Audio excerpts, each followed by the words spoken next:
Começo por lhe agradecer muito o facto de estar a visualizar este vídeo. Sejam muito bem-vindos à Certform Escola de Formação Prática. Eu chamo Miguel Fragoso, sou economista e contabilista certificado. Sou formador em contabilidade, fiscalidade e finanças empresariais. Este vídeo é mais um vídeo da rúbrica Trate as Finanças por Tu. Hoje vou falar sobre IVA. Concretamente, só vou dar dois exemplos práticos, um de ato isolado e outro sobre um prestador de serviços de coaching. Antes de começar com esta minha exposição, vou falar um pouco sobre os cursos práticos da Certform. Pode aceder ao site da Certform em certform.pt e em e-learning live streaming tem toda a oferta formativa que atualmente a Certform desenvolve na modalidade e-learning e na modalidade live streaming.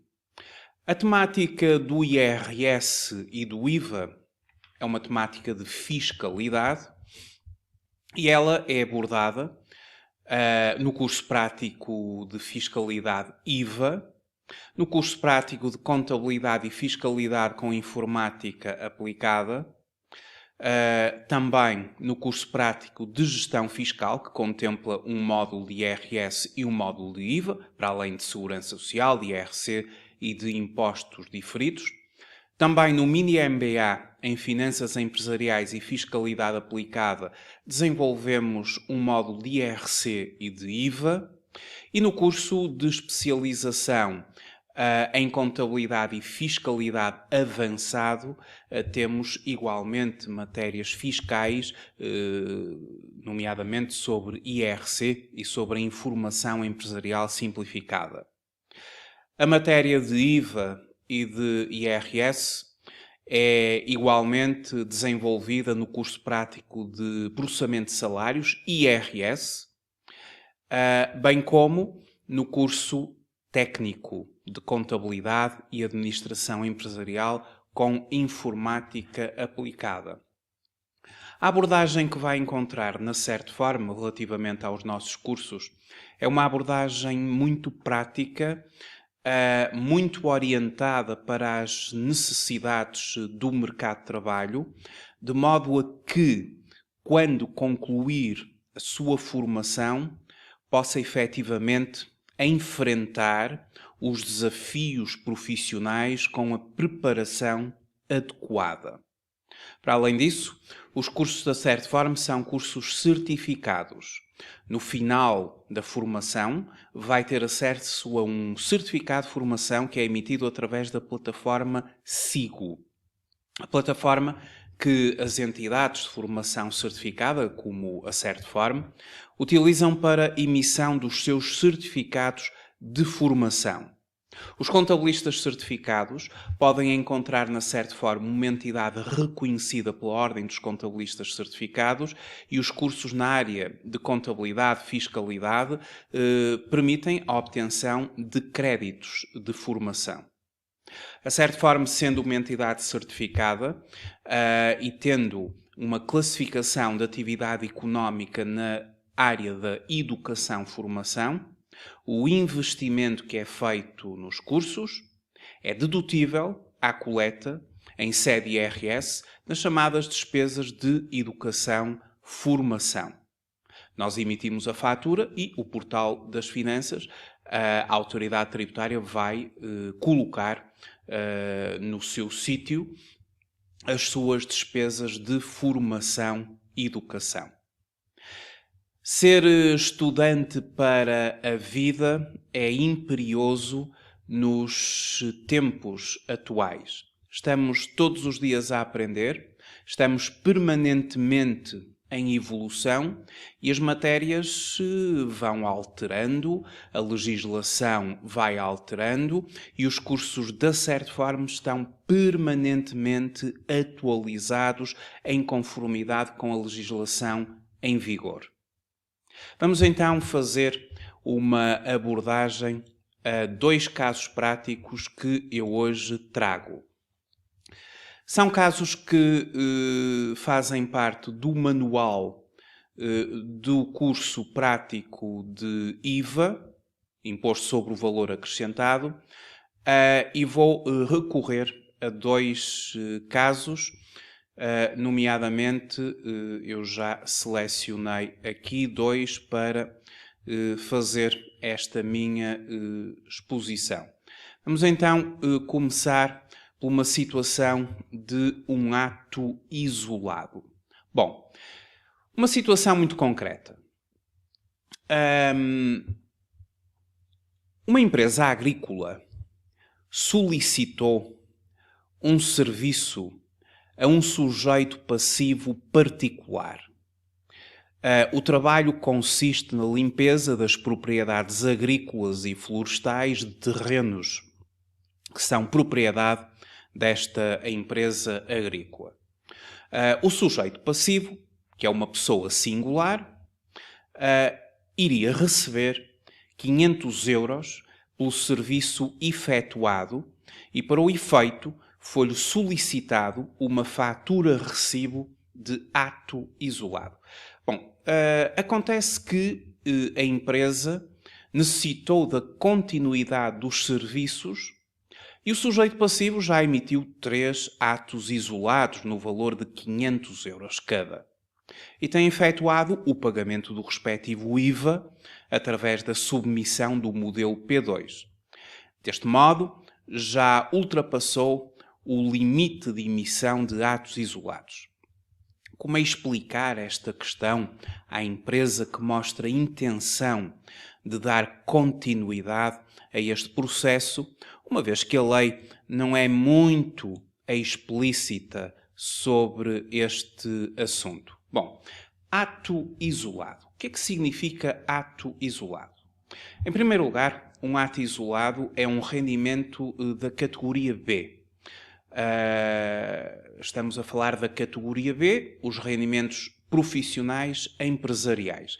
Quem tem rendimento de um ato isolado vai ter que declarar no IRS, no modelo 3, concretamente no anexo B, como já irei explicar, o montante desse rendimento que obteve.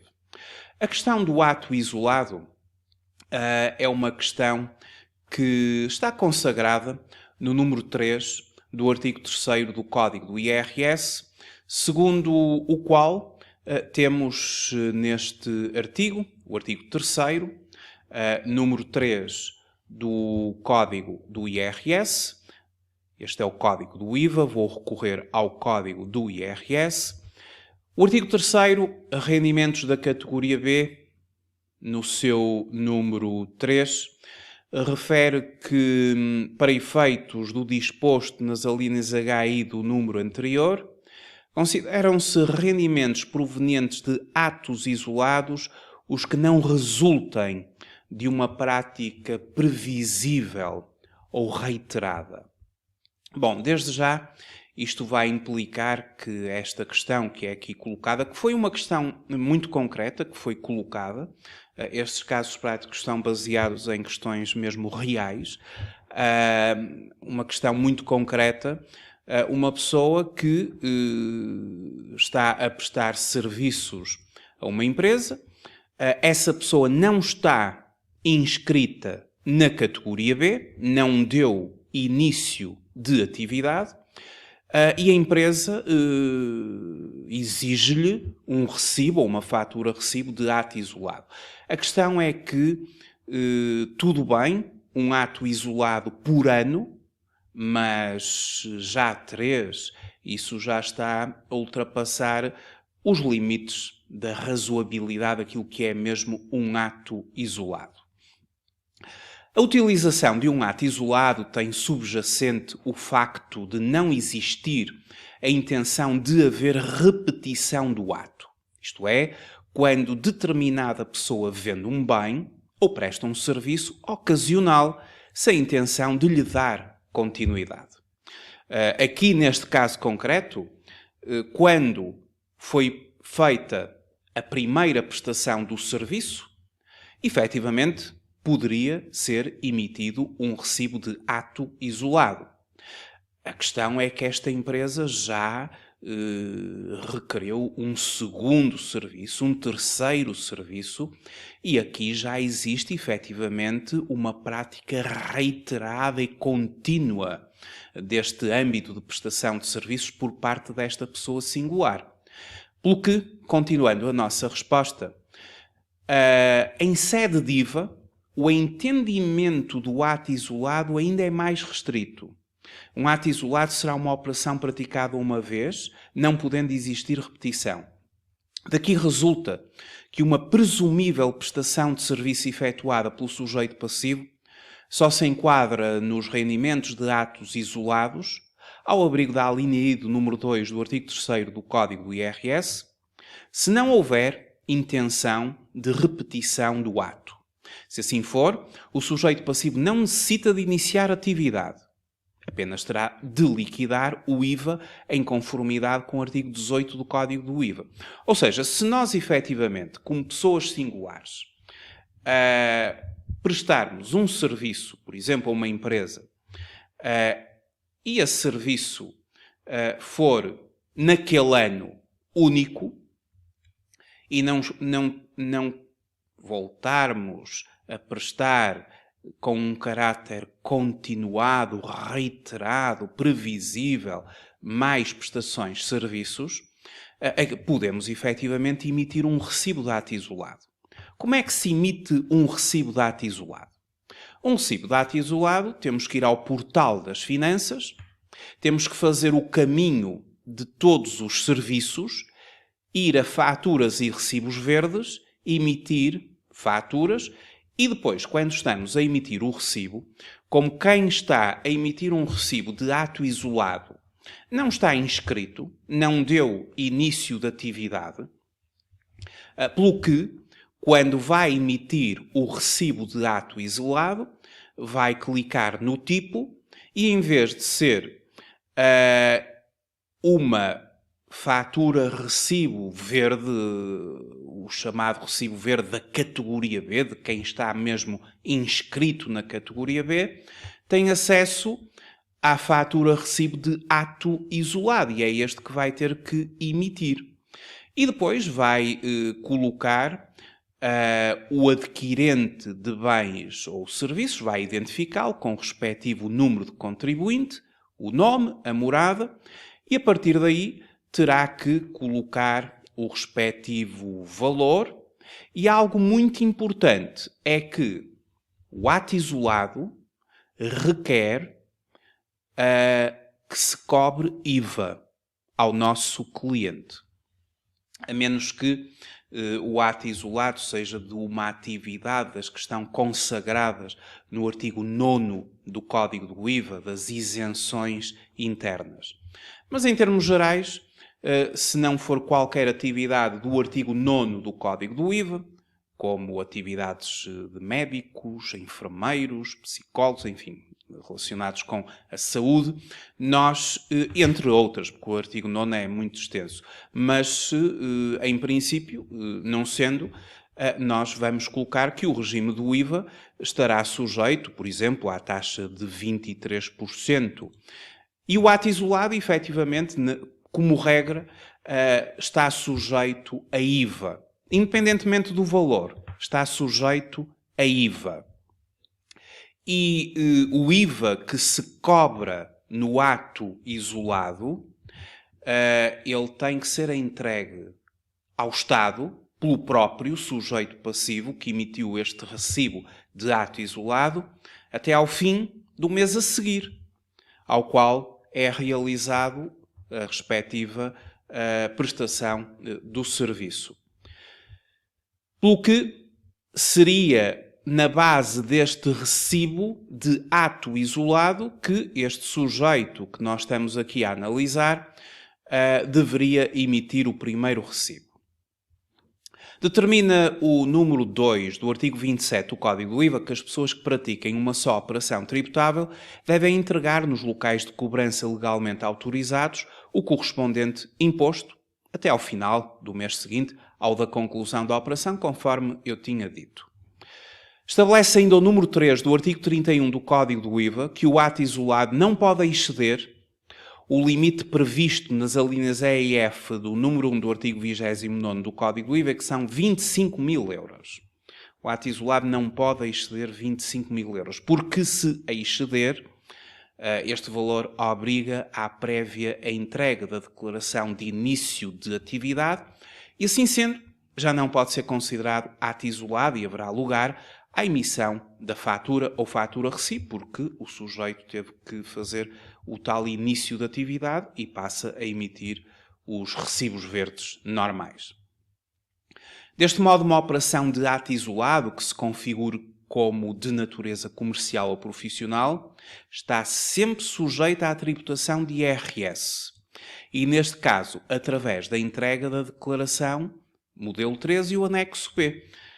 Ou seja, para além do IVA, que eu referi ao bocado, mas o IVA tem que ser entregue até ao fim do mês a seguir, quem tem um ato isolado vai ter que apresentar à autoridade tributária, nos prazos do IRS. O IRS começa no dia 1 de abril, termina no dia 30 de junho, o prazo para se entregar a declaração modelo 3, e quem tem ato isolado vai entregar o anexo B. Exatamente o mesmo anexo que se entrega quando também se é inscrito na categoria B. Quando se deu um início de atividade na categoria B. Mas apesar do ato isolado não ter esse início de atividade, tem que se apresentar o anexo B e tem que se colocar que se trata de um ato isolado. E depois declarar o respectivo rendimento aqui no quadro 4 desta mesma declaração, anexo B. Portanto, o ato isolado obriga à declaração de IRS modelo 3, anexo B, e será tributado em sede de IRS naturalmente. Bom, agora, atendendo à questão que nós aqui temos de uma empresa que solicitou um serviço a um sujeito passivo particular e que no início era um serviço e que lhe pagou 500 euros, mas agora já está novamente a pedir um novo serviço, e um novo serviço já vai em 3 atos isolados. Isto não parece admissível continuarmos a considerar como ato isolado. Ato isolado seria um durante o ano e que não há a tal prática previsível, reiterada, continuada. Ou seja, neste âmbito, aquilo que nós aconselhamos é que se verificar que o sujeito passivo está a prestar os seus serviços com caráter de continuidade, desenvolvendo uma atividade económica, nesta situação, o mesmo deveria coletar-se entregando uma declaração de início de atividade no Portal das Finanças. É assim que tem que ser. Ou seja, quando estamos a prestar com este caráter de continuidade um serviço, temos mesmo que nos inscrever na categoria B. Ou seja, neste caso, dará início de atividade na categoria B em sede IRS, cumprindo assim o disposto na linha A do número 1 do artigo 3º do Código do IRS, alineado no número 1 do artigo 2º do Código do IVA e do número 1 do artigo 31º do Código do IVA e, no caso exposto, deveria ainda ter emitido a correspondente fatura-recibo, em conformidade com o artigo 115 do Código do IRS, a que será, a partir daqui, a partir do momento em que está inscrito mesmo na categoria B, porque tem a prática contínua, reiterada, previsível de atividade económica ou comercial, vai efetivamente emitir os recibos verdes e já não vai emitir o tal recibo de ato isolado, que, como já vimos, o ato isolado tem que ir ao encontro deste enquadramento do número 3 do artigo 3º do Código do IRS, rendimentos que não resultem de uma prática previsível ou reiterada e, portanto, já não é o caso, não é? Penso que ficou bem explícito que já estamos num segundo e num terceiro e, portanto, isto já não é propriamente uma prática não previsível. Existe efetivamente já uma intenção de dar continuidade. Bom, em relação ao ato isolado, como eu tinha explicado, para além de ser obrigatório cobrar IVA ao cliente, portanto, é obrigatório cobrar IVA ao cliente, em termos de retenção na fonte, e sendo o nosso cliente uma entidade com contabilidade organizada, a retenção na fonte é obrigatória, mas quando o valor do ato isolado ultrapassa o limite estabelecido no artigo 53 do Código do IVA, que atualmente é de 12.500 euros. Caso contrário, fica dispensado de retenção na fonte. Pode sempre fazer. A retenção na fonte tem que ser encarada como uma antecipação do imposto. Quem faz retenção na fonte já está a antecipar o imposto. E, portanto, quando preenche o anexo B, já vai declarar que, efetivamente, fez retenções na fonte. E ser-lhe-á tida em conta, obviamente, no cálculo do imposto pela autoridade tributária, que vai diminuir, subtrair o montante já retido e antecipado pelo contribuinte, sendo que até poderá resultar em termos de cálculo do imposto, num IRS a receber, se o montante da retenção na fonte for superior, no fim, àquilo que será o imposto liquidado. Portanto, é sempre obrigatório cobrar IVA à taxa de 23%, se for assim taxado aquele serviço, e a entregar o IVA até ao final do mês a seguir. Estamos a falar de atos isolados. E, portanto, o ato isolado, o IVA tem que ser entregue pelo próprio sujeito passivo até ao fim do mês seguinte. A retenção na fonte, ela é obrigatória se o montante do ato isolado ultrapassar o limite estabelecido no artigo 53 do Código do IVA, atualmente 12.500 euros. Vamos então agora ao segundo caso.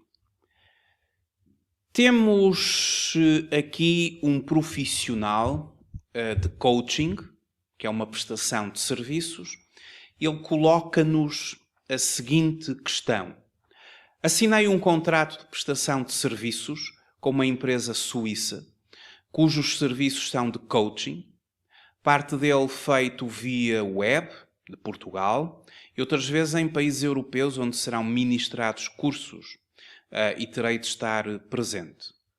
A questão é se, relativamente à fatura que se irá emitir, e esta pessoa tem uma sociedade unipessoal, e, portanto, a fatura é emitida através da empresa, unipessoal. A unipessoal significa que é uma sociedade unipessoal por cotas. Ela é o único sócio dessa empresa. Este tipo de serviço está sujeito a IVA? Bom, sim, está sujeito a IVA. Se for uma empresa, sem dúvida, está sujeito a IVA.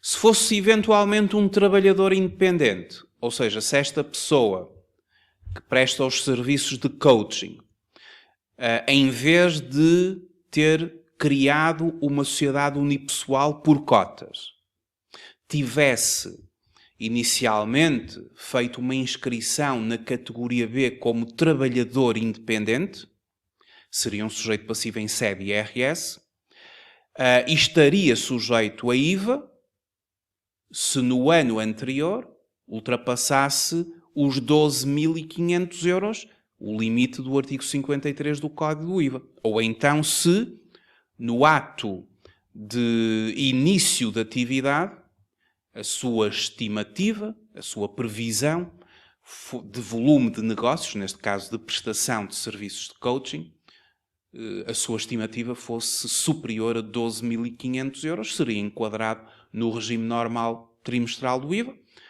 Se a estimativa fosse inferior a 12.500, gozaria, para já, da isenção do artigo 53 do Código do IVA. Tratando-se de uma sociedade unipessoal por cotas, já estamos a falar em empresa. E, portanto, já estamos a falar de um sujeito passivo de IRC. Não é um trabalhador independente. E, portanto, se é uma sociedade comercial, obviamente que é sujeito passivo de IVA. E também de IRC, no caso. Agora, a questão é a seguinte. Quando presta serviços de coaching a clientes em Portugal, quer sejam sujeitos passivos em Portugal, quer sejam não sujeitos passivos, tem que cobrar IVA. Obviamente, tem que acrescentar na fatura mais 23% de IVA. Mas a questão refere-se, concretamente, à tributação em IVA de uma prestação de serviços de coaching efetuado por um sujeito passivo de IVA português a uma empresa suíça. E aqui, quando nós estamos perante estas questões de IVA, em que nós temos o lado do prestador e o lado do adquirente, porque nas prestações de serviços nós temos as duas partes, o adquirente e o prestador, nós temos que verificar as regras de localização ao abrigo do artigo 6º do Código do IVA. E que eu passo muito rapidamente a enunciar essas regras de localização, que são muito importantes. O que é que significa, em primeiro lugar, localizar uma operação? Isso é fundamental em termos do IVA. O que é localizar uma operação? Localizar uma operação para efeitos fiscais significa determinar o território onde ela é tributada.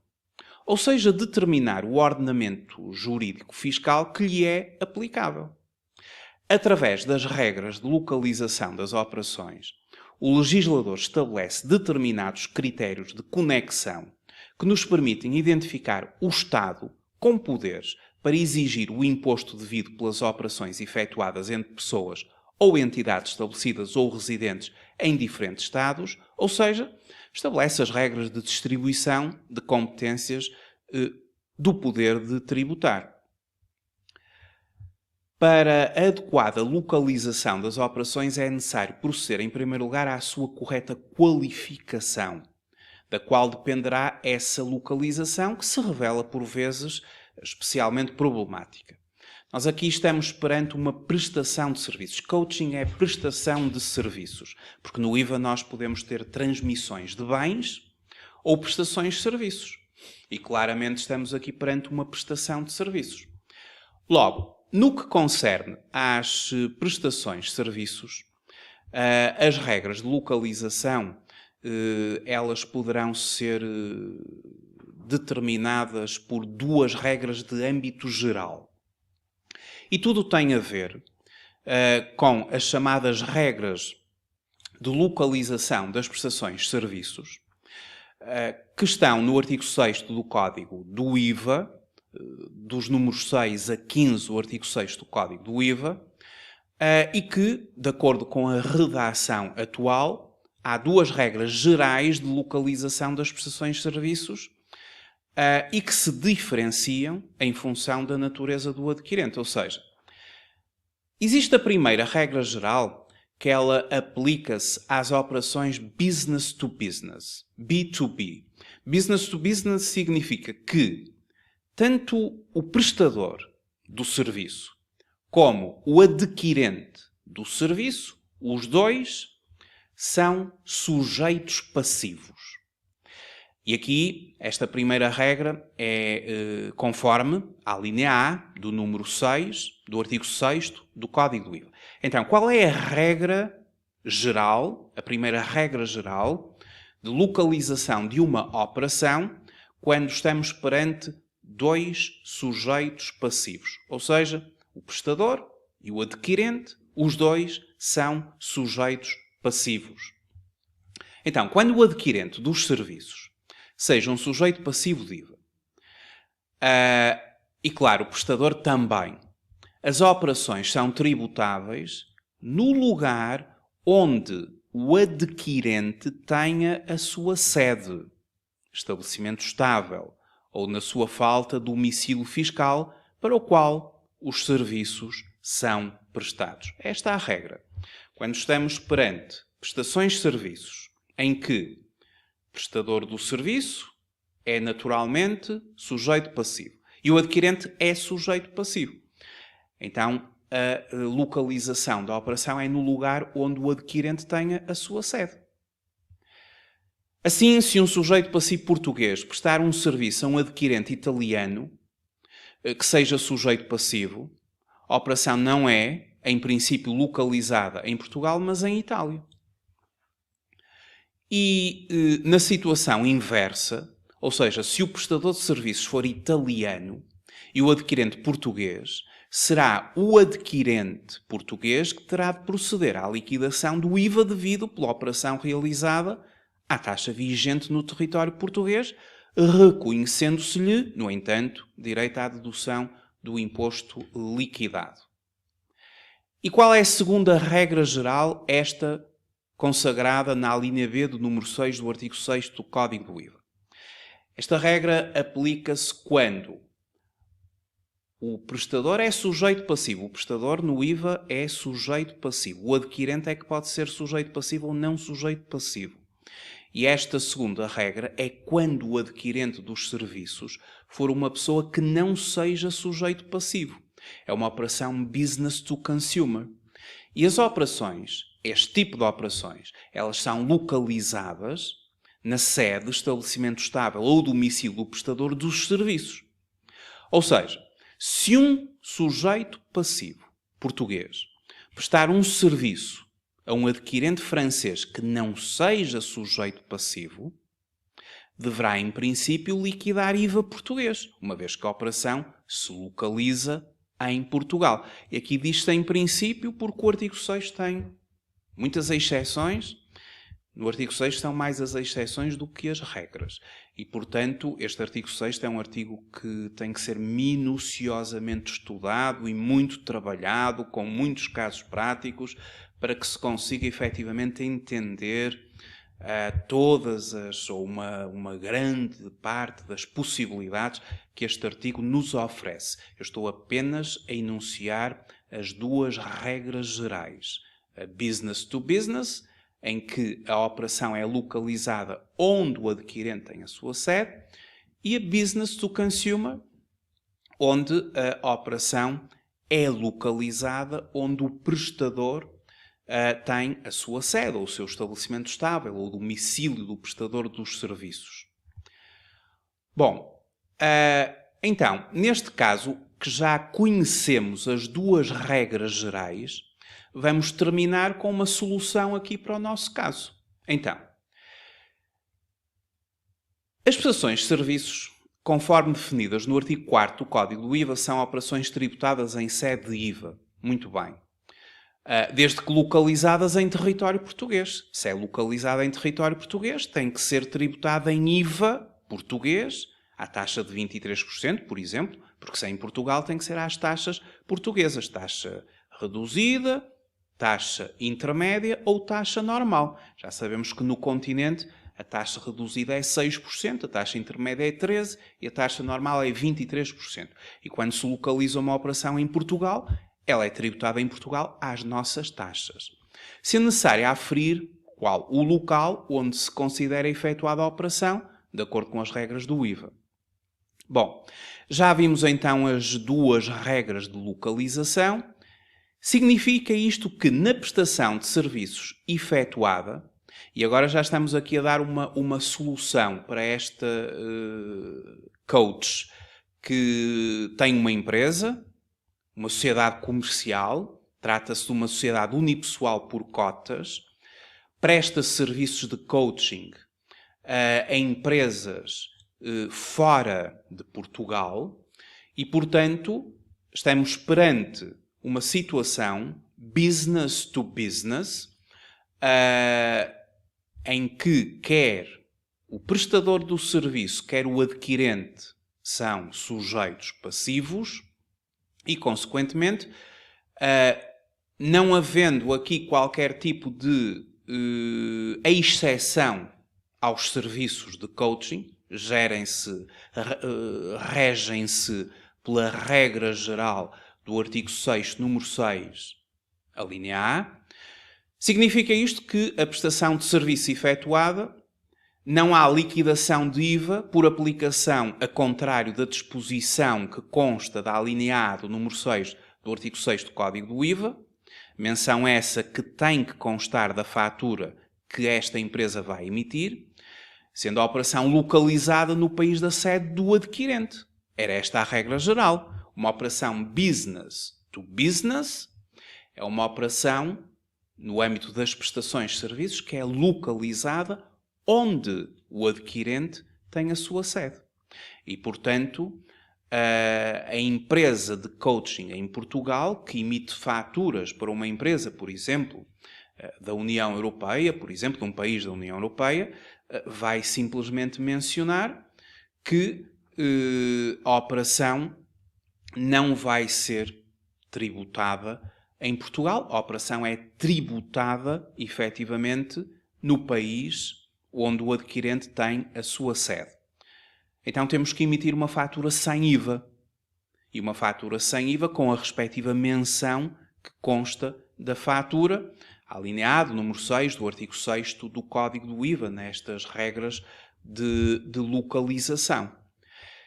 E quando esta empresa, que é aqui o prestador, estiver a preencher a declaração periódica de IVA, uma vez que está a prestar serviços a uma empresa da Suíça, vai ter que declarar o valor do serviço no campo 8. É o campo correto.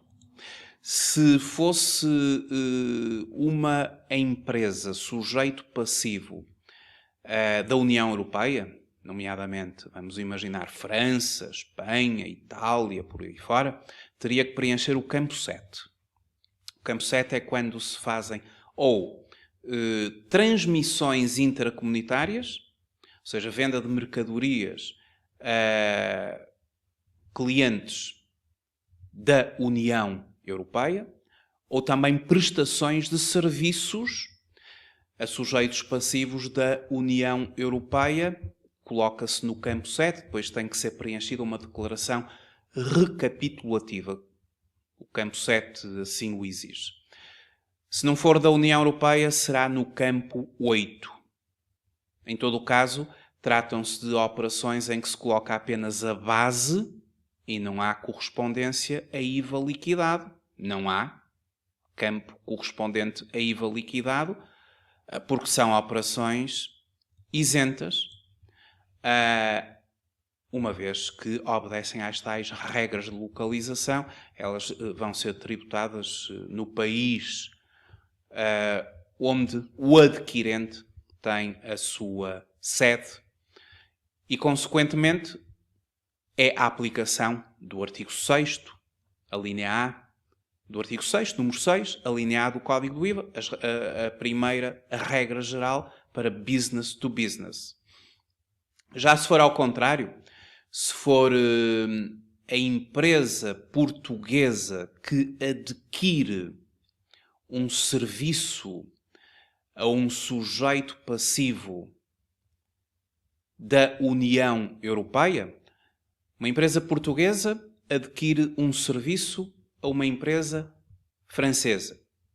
2 sujeitos passivos, mas agora o adquirente é a empresa portuguesa e o prestador é a empresa francesa. São os 2 sujeitos passivos.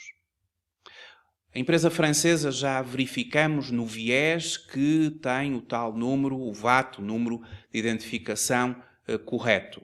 É um sujeito passivo de IVA.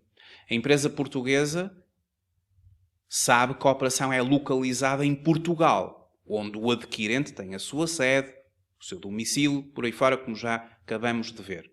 Nesses casos, a empresa portuguesa vai declarar o serviço, o valor adquirido no campo 16 e a empresa portuguesa aplica chamado reverse charge, inversão de sujeito passivo. E o IVA é pago em Portugal, porque a operação é localizada em Portugal. Então, se o serviço foi de 1.000 euros, o IVA é pago em Portugal através do campo 17, 230 euros. E como se está a adquirir um serviço, poder-se-á aplicar o exercício do direito à dedução do imposto, que será feito no campo 24, 230 euros. Mas para isso, para se utilizar o campo 16, o campo 17, é obrigatório que o serviço tenha sido prestado por um sujeito passivo de outro Estado-membro. Por isso é que eu disse que a empresa portuguesa tinha adquirido um serviço a um sujeito passivo de França. Estado-membro, então 16, o valor do serviço, 17, o IVA autoliquidado, inversão do sujeito passivo, o reverse charge, o adquirente a ter que pagar o IVA em Portugal e depois, eventualmente, o exercício do direito à dedução. Mas isso seria na perspectiva de ser a empresa portuguesa a adquirir o serviço. No exemplo que eu dei, a empresa portuguesa é prestador de serviços de coaching e quando presta serviços de coaching, ela é o prestador e a operação é localizada na sede do adquirente do serviço. E, portanto, por isso utiliza-se o campo 8, o campo 9, o campo 8 quando é fora da União Europeia, o campo 9 quando o adquirente é... Desculpem, o campo 8 e o campo 7.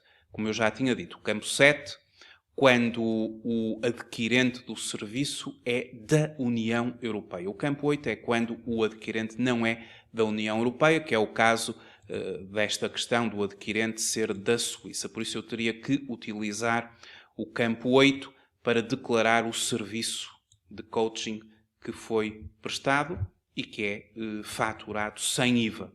E a fatura é assim enviada para a Suíça, com alusão à legislação que suporta a respectiva prestação do serviço e a regra de localização. Vimos então assim 2 casos práticos sobre IVA, a matéria essa que é amplamente desenvolvida nos cursos práticos que no início referi. Muito obrigado por ter visualizado este vídeo. Até breve.